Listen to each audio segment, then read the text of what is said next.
Hi, welcome to Life Laboratory. Today we are reviewing my Oura Ring 4. I've been wearing it for just over a year now, and it has been, I think, the best biohacking, life tracking device that I've ever tried. Why it excels is that you're able to make your small decisions visible in the data that it provides to you. And that has led to the best sleep of my life, being probably the most active I've been, and an overall improvement in my health. All for 200 and something dollars plus $8 a month or whatever the subscription is. So I got it a year ago, just as we were going into winter, and I had a ton of like sinus infections and some basically crappy health. And it was almost worth it to have my readiness score, because in the app every day the Oura Ring gives you a readiness score, a sleep score, and an activity score. And I think my readiness score while I was sick got down to like the 50s, the high 50s. And watching the Oura Ring come up with euphemisms for how sick I was almost worth it. I think my favorite one was "you'll pull through." For perspective, if you get up into the 90s of readiness score, which I have pretty consistently, it says things like "call an architect" or "ready for anything." But when you're really low, it tries to sugarcoat it for you, which is always amusing. But the sleep score is the thing that I have really uh, liked. Well, for those who don't know, there are a bunch of little sensors and lights inside this tiny little ring, and it measures your heart rate, your temperature, and your movement throughout the day. And then it adds suggestions through the app, even through alerts. Like it'll often tell me to stretch my legs if I've been sitting for longer than an hour, which is always helpful. It'll often tell you, well, every night tells you, oh, it's time for bed. This is the time you should start winding down. So, turn off lights, get off your screens, this sort of stuff that but in the day-to-day application of it is harder to do.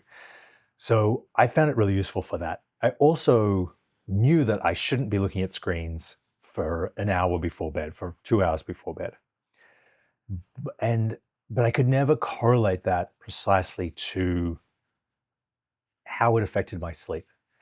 And the app allows you to tag what you're doing and what you're not doing, so that you can actually see, oh, if I stay off screens if I don't look at anything backlit for an hour before bed, my sleep score goes from 70 to 80 or 80 to 90. So it quantifies the habits that you should be doing, because it is really hard to think to yourself, oh, did I have a better sleep last night or didn't I? Sometimes you can sleep for as long, but it's hard, especially when you're waking up, to know if you were slept as deeply, because the Oura Ring has data on how long it took you to fall asleep, how deep you slept, what your heart rate variability was while you were asleep, what your lowest heart rate was while you were asleep, how that compares to during the day, what your stress level was. So you have all of these metrics that you can now put against what your behaviors were and try and make a connection in what behaviors affect you in what way. So I think for that, it's been a big success. I don't even know that I'm wearing it, unlike an Apple Watch or like a sleep sensor or whatever it is. I wear it all day. It keeps track of everything, and then it's only when it alerts me that I look at the data that I really realize that I've actually been collecting data, which is how these things should work. It shouldn't be something you have to put on before you go to sleep. It shouldn't be something you have to remember to do. It just fit into your daily life in a way that's minimally invasive and doesn't take any more cognitive load for you to have to think about. So in that sense, it's been a success. Downsides is that when I first got it, it charged and then it lasted 4 or 5 days, sometimes a week.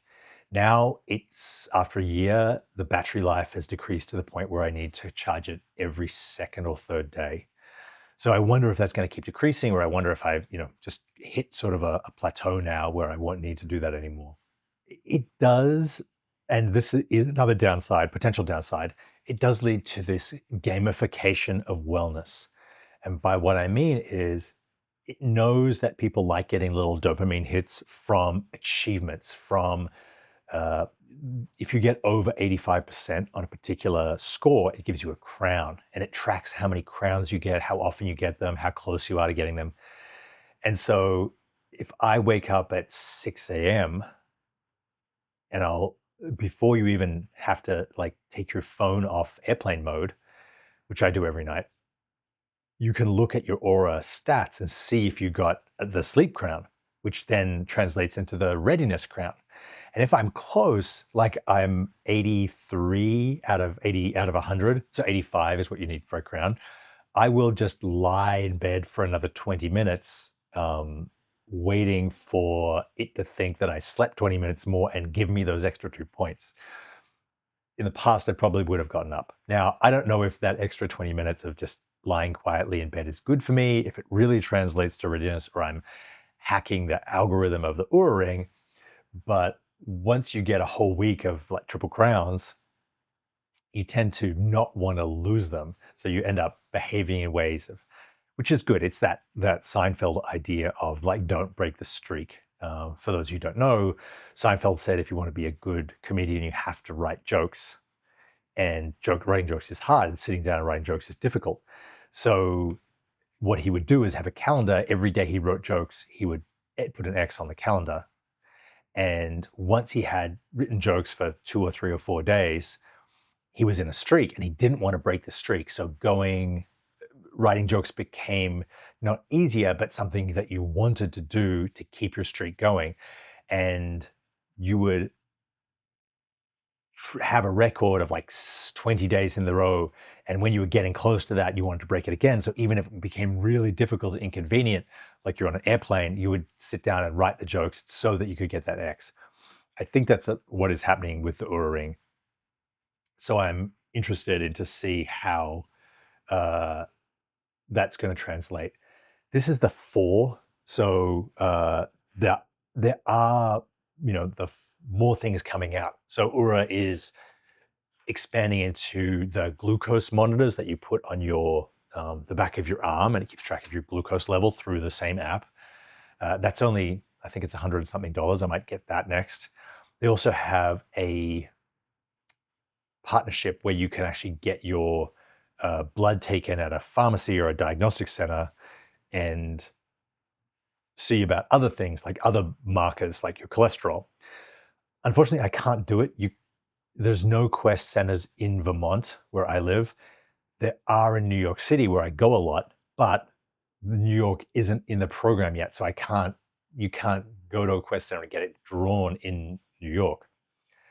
So I'm gonna have to wait for that. But I might get the glucose monitor, because as far as an experiment goes, wearing this for a year, like I said, it's led to really good outcomes health-wise for me. The activity one, I'm always in the 90s because I'm very active and I walk every day.